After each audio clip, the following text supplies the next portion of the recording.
Hi, it's my Friday vlog and இன்னைக்கு காலையில் வந்துட்டு மணி பிளான்ட்டில் கொஞ்சம் தண்ணி ஊற்றலான்னு பார்த்தா கொஞ்சம் லேசாக வந்து அழுகி போயிருந்தது. இதுலேருந்து ஒரு கிளை எடுத்து தனியாக நட்டு வச்சுருந்தேன் இல்லையா, அது மட்டும் வந்து ஒரு இலை மட்டும் லேசாக அழுகி போயிடுச்சு.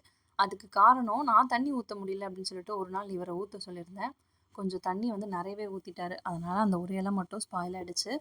அண்ட் இருந்தாலும் பரவாயில்ல, அதுலேருந்து ஒரு கிளை வந்துட்டு வர ஆரம்பிச்சிருக்கு. ஒரு குட்டியோண்டு மணி பிளான்ட் தான். பட் இருந்தாலும் 2 இலையில வச்சு வளர வச்சதுனால அது கொஞ்சம் ஒரு மாதிரி சாட்டிஸ்ஃபையிங்காக இருக்குது வளர வளர பார்க்குறதுக்கு. ஸோ நிறைய செடி வச்சு வளர்க்குறவங்களுக்குலாம் அது எவ்வளோ ஹாப்பியாக இருக்கும் அப்படிங்கிறது புரியுது. இதெல்லாம் கொஞ்சம் அப்படியே தண்ணி ஊற்றுறதெல்லாம் முடிச்சுட்டு லஞ்ச் வந்துட்டு ப்ரிப்பரேஷன் ஸ்டார்ட் பண்ணியாச்சு. இன்றைக்கி ரசம் வெண்டைக்காய் பொரியல் தான் பண்ணியிருந்தேன். அவசரமாக முடிச்சுட்டு ஆஃபீஸ்க்கும் வந்து கிளம்பியாச்சு.